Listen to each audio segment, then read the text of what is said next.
ये मतलब जितनी भी ज़मीन है ये हिंदुस्तानियों की है। ये कहते हैं ये हमारा हक है, हमारे से इस जगह का वादा किया गया था अल्लाह ताला की तरफ से। हज़रत याकूब अलैहिस्सलाम की यानी जेकब की जो है उनके नस्ल में से गिनते हैं। रोमन ने इसको तबाह तबाह कर दिया, तोड़ दिया और इनको यहाँ से निकाल दिया। उन्होंने कहा कि हम अपना मुल्क वहीं बनाएंगे जहाँ से हमें सदियों पहले निकाल दिया गया। तो उसने उसके सामने गया, उसका प्रपोजल पेश किया कि आपके पास जितना भी कर्जा आपके ऊपर है ना, हम आपका सारा कर्जा उतार देते हैं। फ़लस्तीनियों ने, अरबों ने इनकार कर दिया। उन्होंने कहा हम इसको नहीं मानते।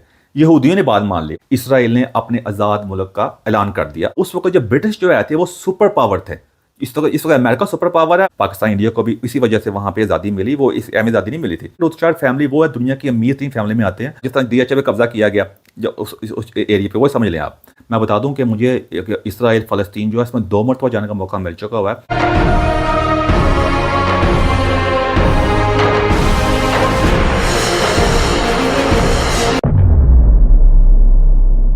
यहूदी, इसराइली, ज़ायनिस्ट कौन है? इन्होंने फ़लस्तीन की ज़मीन पर कैसे कब्ज़ा किया? इनकी तारीख़ क्या है? इस इलाके में कैसे आए? क्या इनका ताल्लुक इस इलाके से है? तो ये सारा कुछ आज आपके सामने लेके आया हूँ मैं। मैंने काफ़ी रिसर्च वगैरह की है और रिसर्च में मैंने नोट्स वगैरह लिखे हुए हैं ताकि मैं गलत बात ना कहूँ। फिर भी मेरे से गलती वगैरह हुई तो उनसे पहले आपसे माफ़ी चाहता हूँ मैं। मेरी कोशिश ये है कि आपके सामने सारा कुछ जो पूरी तारीख़ जो है इस इलाके की, यहूदियों की, फ़लस्तीनियों की, उसको आसानी से आपके सामने तारीख़ को सामने रखते हुए आपके सामने बयान कर दूँ मैं। सबसे पहले आपको बताने की कोशिश करूँगा ये जो कन्फ्लिक्ट है, जब शुरू करते हैं इस सारी बात को, जो इसराइल का और ये यहूदियों का, ये मजहबी मैटर नहीं है। मज़हब का अपनी जगह पे है, लेकिन ज़्यादा आपको ये जानना पड़ेगा इनकी बहुत पुरानी तारीख़ है।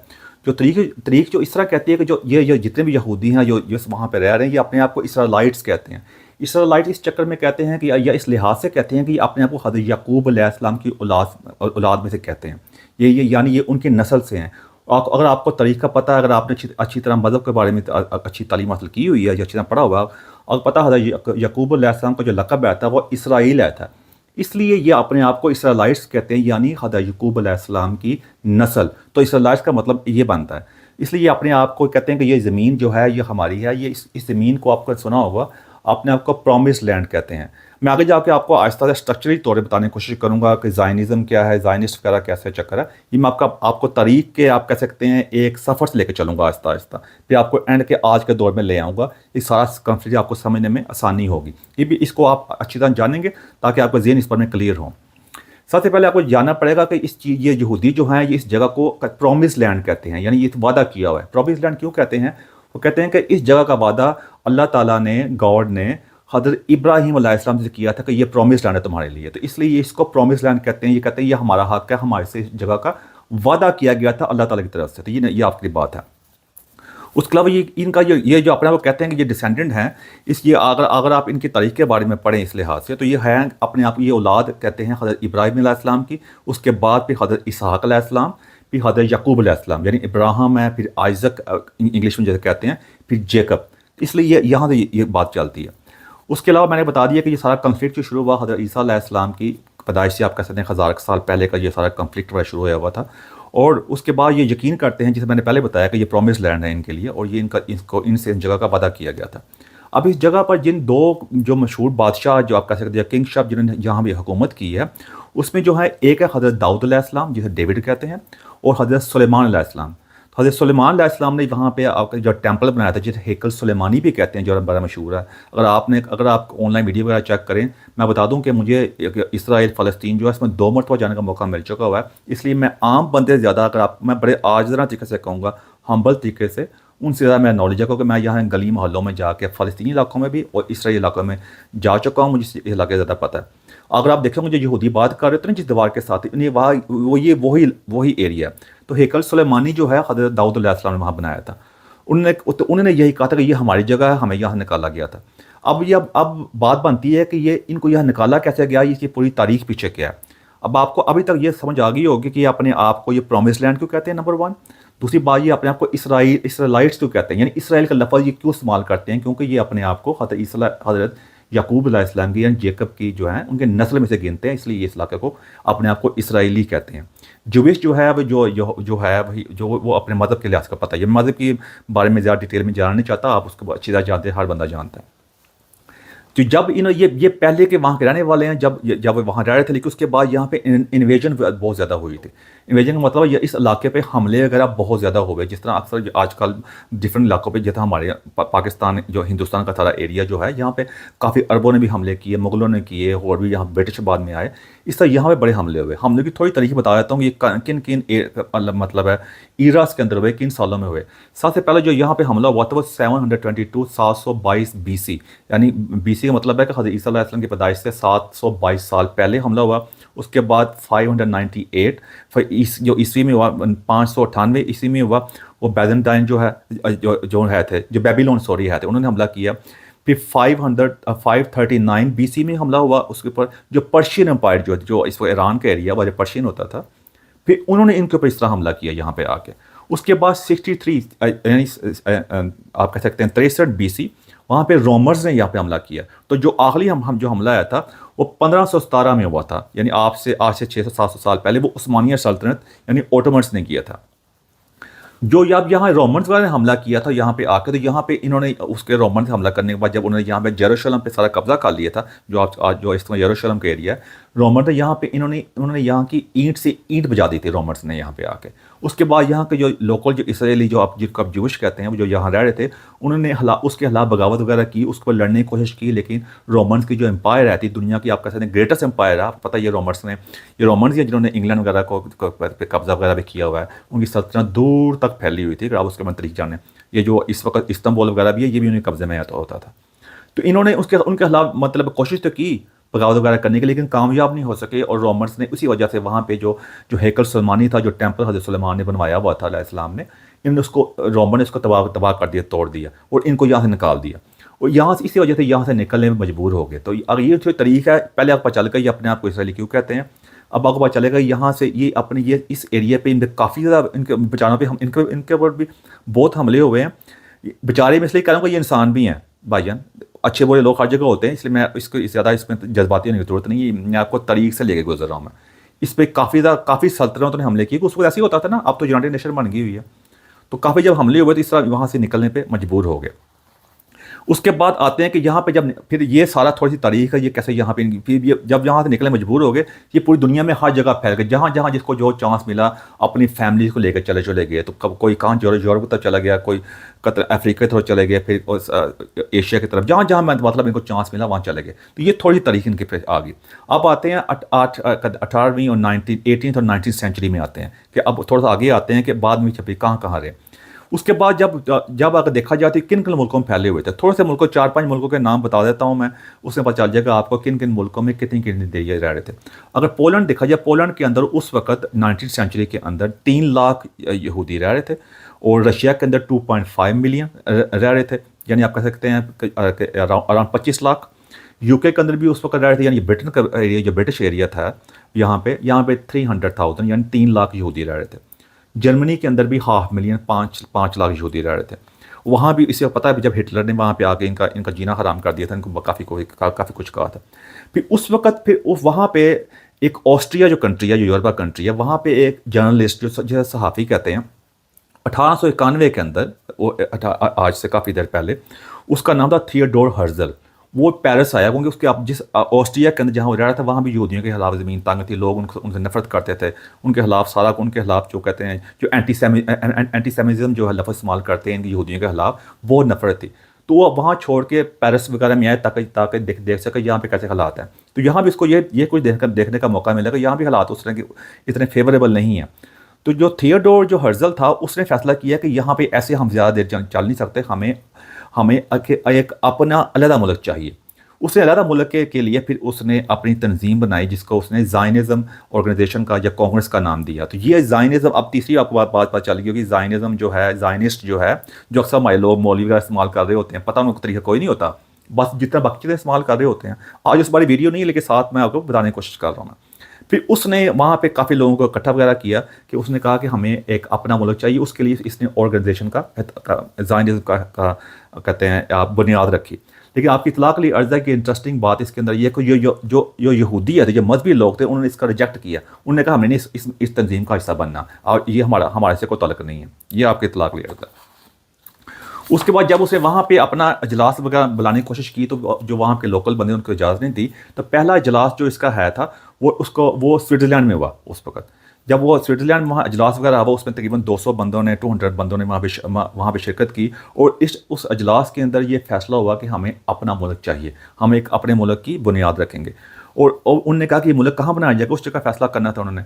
अब उन्होंने कहा कि हम अपना मुल्क वहीं बनाएंगे जहाँ से हमें सदियों पहले निकाल दिया गया था, वो था फ़लस्तीन का एरिया जो इस वक्त यहाँ पे इसराइल है। क्योंकि उन्होंने कहा ये प्रॉमिस लैंड है, जो मैंने पहले बताया था। अगर आपको अब आपको ना जानने को अब आपको समझने में आसानी होगी। जो प्रॉमिस लैंड है उनका हमारी प्रॉमिस लैंड है, जो जो हमें वादा किया गया था हम वहाँ ही अपना मुल्क बनाएंगे। लेकिन मसला वहाँ ये था कि अपना मुल्क कैसे बनाए वहाँ पे तो ऑलरेडी बंदे वहाँ बैठे हुए हैं, अरब वगैरह है वहाँ पे, तो वहाँ कैसे बंदे बना सकते हैं।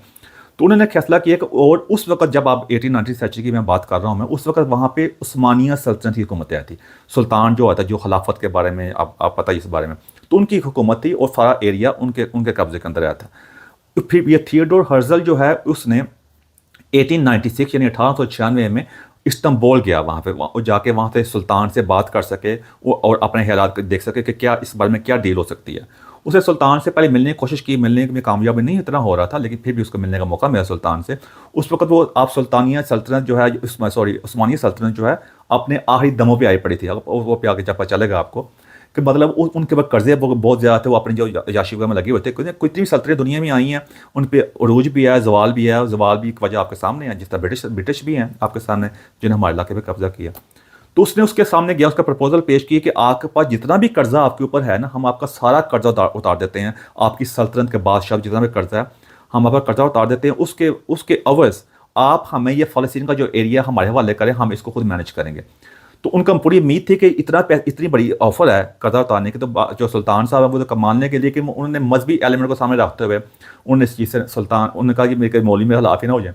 मौलवी वो उस तरह क्योंकि उन्होंने लोगों को पागल बनाया हुआ था मज़हब के नाम के ऊपर। इसी वजह से देखना सुल्तान आज उस्मानी सल्तनत का नामो निशान भी नहीं है, कुछ नहीं बना सके। मज़हब के नाम पर लोग कंट्रोल करें तो यही होता है। एनी हाउ, तो उसने इनकार कर दिया इस बात के ऊपर। और इस चीज़ पे ये था उनका प्लान ए था। जब उन्हें सुल्तान ने इनकार कर दिया, वापस आए, उन्होंने कहा जी अब क्या करना है। फिर उनका प्लान बी था। प्लान बी उन्होंने ये बनाया हुआ था कि हम आहिस्ता आहिस्ता जितने जो फ़लस्तीन का जो एरिया वहाँ पे जो फ़लस्तीनी लोग हैं उनसे ज़मीन खरीदते हैं और आहिस्ता आहिस्ता मूव होना शुरू करेंगे। फिर इस तरह आहिस्ता आहिस्ता उन्होंने वहाँ पे ज़मीन खरीदना शुरू कर दी। जिस तरह प्लाट, जिस तरह DHA का प्लाट चक्कर है ना भाई, वो DHA का प्लाट जिस तरह DHA पे कब्जा किया गया जो उस एरिया पे, वो समझ लें आप। इस तरह आहिस्ता आहिस्ता उन्होंने वहाँ पर प्लाट लेना शुरू कर दिए, ज़मीन खरीदना शुरू कर दी और वहाँ पे बसना शुरू कर दिया, वहाँ खेती बाड़ी वगैरह शुरू कर दी। इस सारा चक्कर के अंदर, और पहले ये यहाँ भी यहूदी था, पता है इंटेलिजेंट तो हैं, ये हर चीज़ में मेहनत करते हैं। पूरी दुनिया में ये छाए हुए थे पैसों के लिहाज से, हर लिहाज से पैसे ठीक ठाक थे। उसमें इनको जो सबसे ज़्यादा हेल्प हुई वो मिली रोथस्चाइल्ड फैमिली से। अगर आप पढ़ें रोथस्चाइल्ड फैमिली वो है दुनिया की अमीर तीन फैमिली में आते हैं, उसके बारे में काफ़ी चीज़ें मशहूर हैं। जितना बैंकिंग का निज़ाम है जो चक्कर है उसमें वो आप बादशाह हैं बैंकिंग निज़ाम के अंदर, उन्होंने सारी मुकम्मल तौर पर बुनियाद रखी हुई है। तो वो बड़ी अमीर यहूदी फैमिली थी, उन्होंने इनकी काफ़ी हेल्प की इलाके में आने के अंदर, उसको मतलब है उनको इलाकों को खरीदने के अंदर। जब ये वहाँ मूव हुए थे, जिस तरह और अरब तो रह रहे थे अपने पत्थर के दौर के हिसाब से, कभी उन्होंने कोई मतलब है किसी एजुकेशन में, किसी चीज़ में, टेक्नोलॉजी में की मतलब है कोई आज तक देख ला, ये बार बात कर रहा होता हूँ मैं, किसी चीज़ में तरक्की नहीं की। ये जब वहाँ पे गए और वहाँ पे ऑर्गेनाइज तरीके से ऑफिस बनाना शुरू किए, सड़कें वगैरह बनाई और बड़े ऑर्गेनाइज तरीके से आहिस्ता आहिस्ता वहाँ पे ना शहर, छोटे छोटे आप कह सकते हैं कस्बे, टाउन बनाना शुरू कर दिए। और वो बिल्कुल जो टाउन बना रहे थे बिल्कुल उस तरह के बना रहे थे जिस तरह के टाउन जो है यूरोप अमेरिका में है थे उस वक्त। तो अरब का तो ताल्लुक नहीं था। अरब तो वहाँ जो खेती बाड़ी की, जो खाया पिया तो आगे गाड़ा के सो गए। तो लेकिन आहिस्ता इन्होंने वहाँ उसको बिल्कुल तरक्की के साथ आगे बढ़ना शुरू किया। और इसी तरह वहाँ पे उन्होंने पहली मतलब वहाँ पे टेल अवीव 1909 में टेल अवीव का शहर की बुनियाद रखी, जो इस वक्त इसराइल का कहते हैं दारुल हुकूमत है, कैपिटल है। मैं वहाँ जा चुका हूँ। तो इस तरह वहाँ रखा, जब मैंने पहले बताया कि उसकी उनकी कहते हैं रोथस्चाइल्ड फैमिली ने उसकी हेल्प की। इस तरह वहाँ पे बात शुरू हुआ। इसी दौरान इन्होंने इंग्लैंड जो उस वक्त जो ब्रिटिश जो आए थे वो सुपर पावर थे। इस वक्त अमेरिका सुपर पावर है। उस दौरान जो अर्ली 19th सेंचुरी के अंदर जो ब्रिटिश थे वो सुपर पावर थे। इन्होंने ब्रिटिश से हेल्प मांगी कि हमारी हेल्प करो, हम यहाँ पे आ गए हैं, हम इस इलाके को होड़ बसाना चाहते हैं, यहाँ पर मुकम्मल कब्जा चाहते हैं। जो इंग्लैंड वाले ब्रिटिश की जो बादशाह थी, जो उनकी हुकूमत थी उस वक्त, जो प्राइम मिनिस्टर वगैरह है थे वहाँ पे, उन्होंने इनकार कर दिया। उन्होंने इनकार नहीं किया, मसबत जवाब इस तरह ने दिया। उसके मुकाबले में ब्रिटिश ने इनको दो ऑफरें की। उन्होंने कहा या तो आप अपना मुल्क बना लें जाके युगांडा के अंदर, हम आपको इनकी पूरी दुनिया में छाए पड़े थे ब्रिटिश, उस वक्त पूरी सल्तनत थी, पाकिस्तान इंडिया पे कब्जा था इनका, जिस इनकी तो मर्जी, जिसको मर्जी जो मर्जी दे दें, या वहाँ पे मुल्क बना लें या आप अर्जेंटीना में बना लें, आप वहाँ पर जाके अपना अलग मुल्क बना लें। इन्होंने इनकार कर दिया, इन्होंने कहा नहीं, हमें ऐसा कोई मुल्क नहीं चाहिए, हमने अपना जो प्रॉमिस लैंड है जो मैंने पहले बताया था आपको, हमने वहाँ ही अपना मुल्क बनाना है। तो इस ये वहाँ पे बात आई गई होगी, लेकिन उसके बाद फिर 1919 के अंदर अब लेट 19 आप कहते हैं 1920s के इर्द गिर्द वहाँ पे फिर पहली जंग अजीम का आगाज़ हुआ। अब पता पहली जंग अजीम जिस तरह लड़ी गई वहाँ पे, वो पहली जंग अजीम में जब ब्रिटिश थे उनको हेल्प की ज़रूरत थी, इतनी बड़ी सल्तनत थी, उसके लिए पैसे भी चाहिए होते हैं और भी कई रिसोर्सेज चाहिए होते हैं, ऐसे सल्तनत नहीं चलती होती ना। उन्होंने फिर इनसे मदद मांगी यहूदियों से या ज़ायनिज़्म वगैरह से, इन्होंने इसकी मुकम्मल इनकी मदद की। इन्होंने कहा आप हमारी मदद करें, हम आपको यहाँ पे बसने के अंदर, मुल्क बनाने के अंदर पूरा आपकी हेल्प करेंगे। तो इसकी बुनियाद के ऊपर इनकी पूरी माली इमदाद की गई। आपको पता है फिर पहले जंग अज़ीम में उस्मानिया सल्तनत को, उनको सबको ज़बरदस्त शिकस्त हुई और उस्मानिया सल्तनत का खात्मा हो गया। जब उस्मानी सल्तनत का वहाँ खात्मा हुआ, जो पूरी एम्पायर थी ऑटोमन की मुकम्मल कोलैप्स होगी, वहाँ पे ब्रिटिश ने कब्ज़ा कर लिया। जो वहाँ पे सारा ब्रिटिश का जब कब्ज़ा हो गया तो उन्होंने फिर उनको यहाँ पे बसने वगैरह की इजाज़त दी। लेकिन जो भी वहाँ पे इजाज़त वहाँ मिली, लेकिन वहाँ पे कहते हैं उन्होंने जब अरबों को कहा कि यहाँ पे ये बस सकते हैं, लेकिन अरबों ने इसको इनकार किया। वो कहते हैं हम नहीं यहाँ पे बसने देंगे। ब्रिटिश ने कहा कि जिस तरह के हम यहाँ दो मुल्क बनाते हैं, पहले उन्होंने प्रपोजल पेश किया उस वक्त, ब्रिटिश ने कहा हम यहाँ दो मुल्क बनाते हैं, एक फ़लस्तीन होगा और एक इसराइल होगा, इनका मुल्क जो होगा। लेकिन उस वक्त के अरबों ने इनकार कर दिया, उन्होंने कहा हम नहीं मानते ये वाली बात। जब इन्होंने नहीं मानी, उसके बाद फिर जब वक्त गुजरता गया, इस वहाँ पे यहूदी तो वहाँ है थे, फिर वहाँ पे आस्ता था बादशाह यहूदी बस रहे थे, लेकिन मुल्क वाला जो प्रपोजल पेश किया ब्रिटिश ने, वो अरबों ने इनकार कर दिया। फिर उन्होंने उसको, ब्रिटिश वालों ने उसको ज़्यादा आगे लेकर नहीं चले, इतना ज़्यादा लेकर नहीं चले, आस्ता आस्ता काम होता रहा। उसके दौरान अगर आप देखें, फिर उसके बाद दूसरी जंग अज़ीम का आगाज़ हो गया 1940s के पास। जब दूसरी जंग अज़ीम का आगाज़ हुआ, जिसमें जो जर्मनी वगैरह था, सारा हिटलर वगैरह जो कुछ भी आया था, ज़बरदस्त दूसरी जंग अज़ीम जब लड़ी गई, उसके बाद आपको पता है ब्रिटिश को इतनी बहुत ज़्यादा कमज़ोर हो गई एम्पायर। उन्हीं दिनों के दरमियान जब उन्होंने जितने काफ़ी इलाके जो ब्रिटिश ने थे वो छोड़ दे, पाकिस्तान इंडिया को भी इसी वजह से वहाँ पे आज़ादी मिली, वो इस अहम आज़ादी नहीं मिली थी, वहाँ पे पाकिस्तान इंडिया को जो आज़ादी मिली। उन्हीं दौरान जब ब्रिटिश वाले बहुत कमज़ोर होकर ये सारा इलाका छोड़ के वो चले गए, वहाँ उन्हीं दौरान यूनाइटेड नेशन का क़याम भी अमल में आया था। तो वो यूनाइटेड नेशन का जब क़याम अमल में आया तो यूनाइटेड नेशन के ब्रिटिश ने कहा हमारे साथ नहीं संभाला जाता, अब आप फैसला करें। अब यूनाइटेड नेशन के अंदर जितने मुल्क बैठे थे, उन्होंने आपस में बैठे, उन्होंने फैसला किया कि ठीक है, उन्होंने सोल्यूशन पेश किया। अब ये सोल्यूशन जो है बड़ा ज़बरदस्त सोल्यूशन था। उन्होंने कहा कि दो स्टेटें बनेगी, एक बनेगी फ़लस्तीन की स्टेट, अरब स्टेट बनेगी, एक इसराइल की स्टेट बनेगी। उन्होंने इसको जो फैसला किया उसको इस तरह डिवाइड किया। उन्होंने कहा जो इसराइल की को मिलेगा 55%, यानी 55% ज़मीन जो है वो इसराइलों को मिलेगी, और 44% यानी 44% जो बाकी जो ज़मीन है वो अरबों को मिलेगी, और 1% दरमियान बच गया, यानी 54 और 44 बनते हैं 99। 1% बनती है जगह यरूशलेम, जो यरूशलेम का शहर है।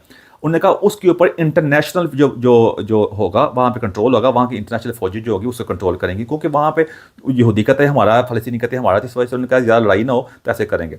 उन्होंने कहा जो 55% जो होगा, जो यहूदियों का एरिया होगा, उसके अंदर 500,000 मिलियन यानी 5 लाख यहूदी रहेंगे और 4 लाख अरब रहेंगे, और जो 44% अरब का एरिया होगा उसके अंदर 10,000 से ज़्यादा यहूदी नहीं रह सकते, बाकी अरब रहेंगे। उन्होंने ये फैसला किया। अब इस फैसले के ऊपर जो है था, पहले हाथ ही जी भाइयों फ़लस्तीनियों ने, अरबों ने इनकार कर दिया। उन्होंने कहा हम इसको नहीं मानते। यहूदियों ने बात मान ली, उन्होंने कहा हमें हमारा मुल्क मिल रहा है, जितना ही मिल रहा है बाकी बाद में देखी जाएगी। उन्होंने इस बात को मान लिया, और इस तरह 1948 के अंदर इसराइल ने अपने आज़ाद मुल्क का ऐलान कर दिया। आफ्टर जो फ़लस्तीनियों ने इनकार कर दिया, इन्होंने बात मान ली, और इसी बात मानने के सामने रखते हुए उन्होंने अपने आज़ाद मुल्क, जैसे मैं पहले कहा, 1948 में ऐलान कर दिया। जब ऐलान किया तो उसी दौरान बाकी अरब ममालिक जो उस वक्त उस्मानी सल्तनत जब चली गई थी वहाँ से, तो उन्होंने ब्रिटिश जो है थे उन्होंने काफ़ी नए मुल्क बना दिए हुए थे जो पहले उस्मानी सल्तनत के अंडर आते थे, जिस तरह कहते हैं इराक़ का एरिया है, सीरिया का एरिया है, जॉर्डन है। जॉर्डन ये मुल्क पहले नहीं होते थे, ये इस तरह के मुल्क जो आते ना, ये वहाँ पे आते। इन्होंने इसराइल पे उसी वक्त हमला कर दिया 1948-49 के इसी दौरान में। जिन 5 मुल्कों ने हमला किया उसमें था सीरिया, जॉर्डन, इजिप्ट, इराक़ और लिबनान। इन्होंने हमला किया, लेकिन इनको ज़बरदस्त शिकस्त हुई। अब ज़बरदस्त इसलिए कह रहा हूँ कि 5 मुल्क में हमला कर रहे हैं, एक नया मुल्क बना इसराइल वगैरह, लेकिन वो जो हर मुल्क जो था वो खुद हीरो बनने के चक्कर में आया था कि हम ज़्यादा तेज़ हैं। जब आपकी यूनिटी नहीं ना होती, प्लान नहीं होता, जंगें जो होती हैं वो पहले भी कह चुका, मजहबी बिरात में नहीं जीती जाती, उसके लिए प्लानिंग चाहिए होती है, ऑर्गेनाइजेशन चाहिए होती है। जब आपका जिसके खिलाफ लड़ने जा रहे हैं वो अगर तेज़ हो तो वो उनकी पूरी ऑर्गेनाइजेशन हो। इसराइल ने वो मैदान को मार लिया, क्योंकि इसराइल की थी बका की जंग थी। उनको तो मुल्क अपना बचाना था ना, उन्होंने बड़ी मुश्किल से उनका दोबारा मुल्क मिला था, उन्होंने इनको सब कुछ शिकस्त दी और बहुत ज़्यादा। और इसी तरह जो पहले 55% जो मैंने पता यूनाइटेड नेशन का फैसला था, इस जंग के बाद फ़लस्तीन इसराइल ने 77% 77% इलाके पे कब्जा कर लिया। कितनी बड़ी नुकसान हुआ। पहले भी बात नहीं मानी गई थी। इस तरह फ़लस्तीनियों को काफ़ी घर छोड़ के जाने पड़े वहाँ पे, कई अरबी मुल्क में चले गए, इस हिसाब से वहाँ काफ़ी तक फैल गए, बहुत ज़्यादा उनको नुकसान हुआ। तकरीबन आप कह सकते हैं 7-8 लाख अरबी जो फ़लस्तीनी थे उनको वहाँ घर छोड़ना पड़ा, और जो बाकी अरब मुल्क थे वो शिकस्त खा के साइड पे हो गए। जब लेकिन उसके बाद और भी काफ़ी ज़्यादा जंगी हुई, लेकिन एक और मेन जंग की बात ही करूँगा 1967 1967 में एक मरतबा फिर सब अरबों ने मिलकर इसराइल पर दोबारा हमला कर दिया। जब दोबारा हमला किया, अब उतनी देर में पहले जब नया नया मुल्क बना था तो वो मतलब इतने मजबूत थे, बाद में कितने मजबूत होंगे। तो वो इसराइल पहले काफ़ी ऑर्गेनाइज हो चुका था, उनकी आर्मी बड़ी डिसिप्लिन आर्मी, उनकी ट्रेनिंग जो थी वो ब्रिटिश वगैरह ने की हुई थी, और बाकी उनकी नहीं की, हमारे पाकिस्तान की फ़ौज की ट्रेनिंग वहाँ जाते हैं अक्सर। आप देखते हैं जॉर्डन का किंग सब देख लें, ट्रेनिंग सारी ब्रिटिश ने की हुई है। लेकिन ट्रेनिंग करने के बाद कोई डिसिप्लिन भी बरकरार रखना होता है कि नहीं होता। यहाँ से बड़े मार खाते हैं हमारे फिर, इसी वजह जिस वजह हम यहाँ बैठे हुए हैं। यानी जो इसराइली थे उन्होंने इनको दोबारा फिर उससे भी बड़ी शिकस्त दी इन सब अरबी वालों को, इबरतनाक शिकस्त दी। उसके बाद ना शिकस्त दी बल्कि उन्होंने और इलाकों पे कब्जा कर लिया, और इजिप्ट का मिस्र का बहुत बड़ा एरिया जो जिसका बॉर्डर लगता है ना इस वक्त गजा के साथ, और उसका सारा इतना बड़ा सहरा वगैरह सारा सब पे कब्जा कर लिया इसराइल ने उस वक्त। वो तो बाद में जाके फिर इंटरनेशनल कोते वहाँ पड़ी, वहाँ पे जो इजिप्ट का प्रेसिडेंट है उस वक्त जो सारे आए थे, उन्होंने बाद में आपस में एग्रीमेंट हुआ, तो फिर इसराइल ने इनके उस इलाके को वापस कर दिया। दादा कर सकते हैं कहाँ से कोई मुल्क नहीं था, कहाँ छोटा बनता जाके पूरे सब कुछ शिकस्त भी हुई, और वहाँ पे इलाके पर कब्जा भी किया, और भी काफ़ी जंगें वगैरह हुई, लेकिन इसराइल ने सब कुछ शिकस्त दे दी।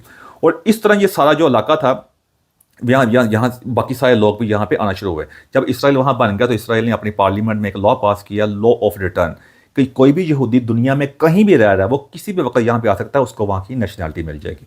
तो इस तरह ये आगे बात चलती कि यही बात आगे बाकी आपके सामने तारीख है, किस तरह ये आगे फ़लस्तीन का इलाका जो है, जो रो रहे होते हैं कि हमारा इलाका है, ये है वो है, ये सारे अरबी आज तक उसके बारे में इतना कुछ भी नहीं कर सके। आप देख सकते हैं कहाँ डिक्टेटरशिप बैठे हुए हैं भाई। आप एक जिस तरह भी सीरिया में हुआ है 54 साल से, मैं इसके बारे में पूरी वीडियो मौजूद है, आप जाके ऑनलाइन चेक कर सकते हैं, आपको सब कुछ मिल जाएगा।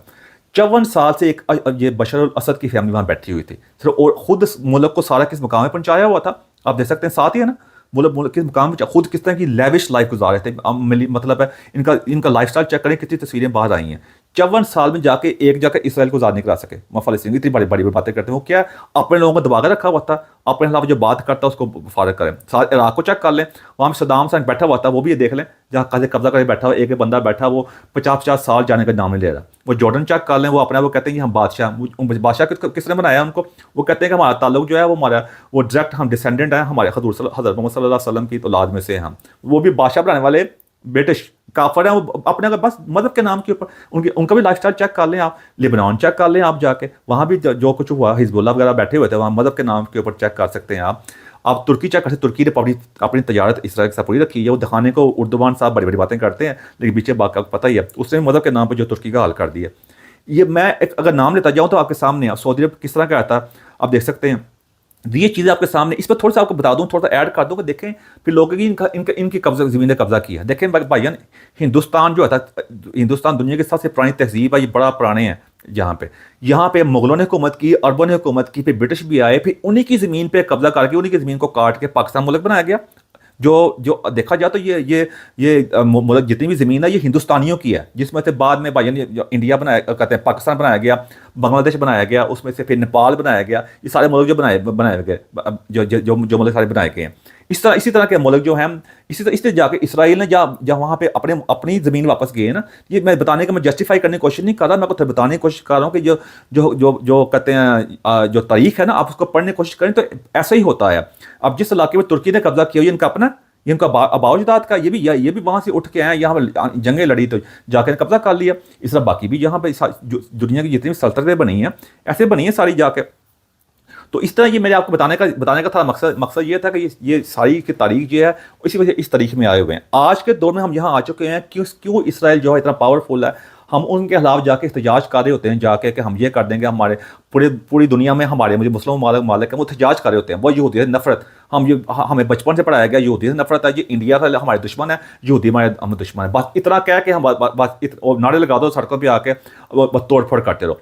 ये कभी बताने की कोशिश नहीं की दुश्मन है, तो आज तक ये दुश्मन पे हम मतलब काबज क्यों नहीं आ सके, वो हमारी इतने आगे क्यों निकल गए, वहाँ से मार खा गए। क्योंकि हमारा साइंस में, टेक्नोलॉजी में, इनोवेशन के अंदर, रिसर्च में, एजुकेशन में, एआई में, किसी टेक्नोलॉजी में नाम नहीं है। कोई भी मेन ईजाद हमारी नहीं है दुनिया में आज तक। और यहूदियों जाकर चेक करें, दुनिया में बड़ी बड़ी कंपनियां उनके पीछे हैं, उनके मुल्क के जाकर चेक करें वहाँ पे कितना टेक्नोलॉजी में कितना काम हो रहा है, इनोवेशन में कितना काम हो रहा है, कितनी रिसर्च वहाँ पे हो रही है, कितना छोटा सा मुल्क है। कम से कम माने ना माने, कम से कम वहाँ जमहूरियत तो है। किस अरब मालिक में जमहूरियत है? यहाँ पे सारे डिक्टेटर बैठे हुए हैं और बैठ के लोगों को पागल बनाने के मजहब के नाम पे पागल किया हुआ। ये हमारे पाकिस्तान में हो रहा है, आप देख सकते हैं। मैं कह रहा हूँ पाकिस्तान में बास्टर्ड डेमोक्रेसी है, नजायज जमहूरियत है, कोई बात क्लियर नहीं है। यानी इंडिया वाले हमारे दुश्मन है, वो बुतों की पूजा करते हैं, लेकिन जो चाइना वाले हैं वो हमारे दोस्त हैं, बेशक वो ना कि अल्लाह को मानते हैं ना किसी रसूल को मानते हैं। यही सबसे बड़ी बात है। बाकी आपके सामने है। तो मेरे भाई ना, अगर आप चाहते हैं कि आप दुनिया हमारा नामो निशान हो, हमारे पासवर्ड की वैल्यू हो, किसी से हमने आंखों में आंखें डाल के अगर आप बात करना चाहते हैं, तो पहले आपका कद काठ भी उतना होना चाहिए। आपके पास वो चीज़ होनी चाहिए कि आप किसी की आंखों में आंखें डाल के बात कर सके। आप में इतनी ताकत और दमहम होना चाहिए। अगर ताकत और दमहम नहीं है, तो कम से कम जिस स्टूल पे खड़े होकर आप उसकी आंखों में आंखें डालेंगे, उस स्टूल भी आपका अपना होना चाहिए। जाके आप एक लिहाज से उनसे कर्जे मांगते हो, मारे मारे फिर रहे हो, दूसरा गैरत की बातें करें, ये बातें नहीं हो सकती हैं। अगर आपने इसराइल को जाके आप उनसे बात बनवानी है जाके, तो फिर ये काम करने पड़ेंगे। इसराइल को बातें कर रहे होते हैं, हम आज तक जाके कश्मीर की 1 इंच ज़मीन आज़ाद नहीं करवा सके। हम जो अफगानिस्तान की जो हमने वहाँ जो कुछ किया, हमारे जनरलों ने जितने पैसे पुसे बनाए, आज वही अफगानी जो हमको मुल्क से बाहर निकाल रहे हैं, उनको अपने दुश्मन कह रहे हैं। और वही अफगानी जो है जिसके बारे में जब वहाँ पे जब अमेरिका चला गया था, तालिबान हुकूमत आई था, हमने कहा ये गुलामी से मिल गई है, इस्लाम की फतह हो गई है, ये है वो है, सारे लीडर कही जाते उस वक्त जाके। आज उसी अफगानी को हम गालियाँ निकाल रहे हैं, वही हमारे खिलाफ होए पड़े में हैं, उनके लिए खवारीजीन का लफ्ज़ इस्तेमाल कर रहे हैं। मुझे लंबी लंबी बातें करनी पड़ रही हैं क्योंकि ये आपके सामने है। अब आज तक हम ये फैसला नहीं कर सके कि जो अफगानी मरते हैं वो शहीद है या हमारे फौजी मरते हैं वो शहीद है। कितने अफसोस की बात है। और यही वजह है कि हम आज पूरी दुनिया हमारे सामने है, हमारा अपना किरदार हमारे सामने है। और अगर यही हाल रहा तो जिस तरह बाकी दुनिया में कई मुल्क आए आज को नामो निशान नहीं है, कितनी कौमों का नामो निशान नहीं है, हमारा का नामो निशान भी नहीं होगा। आप देखते कितनी कौन दुनिया की ताकतवर कौमें आई हैं। फेरोज जो आते कितने आए थे, कितने ताकतवर थे, आज उनका नामो निशान है? कोई उस्मानी सल्तनत का भी नामो निशान नहीं है, रोमन्स का वो नामो निशान उनका नामो निशान है, लेकिन वो बात तो ही ना। ब्रिटिश चेक कर लें, इस तरह की आपके सामने हमारा मुल्क का हमने तो कभी कब्जा कहीं नहीं किया, हमारा तो आज तक 1 इंच इधर से उधर नहीं किया हमने। तब ये आपके सामने है। मेरी दरख्वास्त है अपनी आने वाली नस्लों के लिए, वो बीज बोएं जिसका जो दरख्त उगे उससे उनको साया भी मिले, उनको फल भी मिले, ताकि वो हमारा शुक्रिया अदा कर सके। तरीका एक ही है भाई, हमें आजकल की दुनिया के मुताबिक चलना पड़ेगा। जब तक हम साइंस में, टेक्नोलॉजी में, इनोवेशन के अंदर, रिसर्च में, एजुकेशन में आगे नहीं आएंगे और एआई में आगे नहीं आएंगे जिस तरह बाकी कौमें आई हैं, तब तक हमारा नामो निशान भी नहीं होगा। इसलिए बाकी सबने कोशिश करें, खुद ही को कर बुलंद इतना कि हर तकदीर से पहले खुदा बंदे से खुद पूछे, बता तेरी रजा क्या है। एंड में मेरे को ऐसी बात जब क्वेश्चन लगी, इस मदद चाहता हूँ मैं। Thank you very much.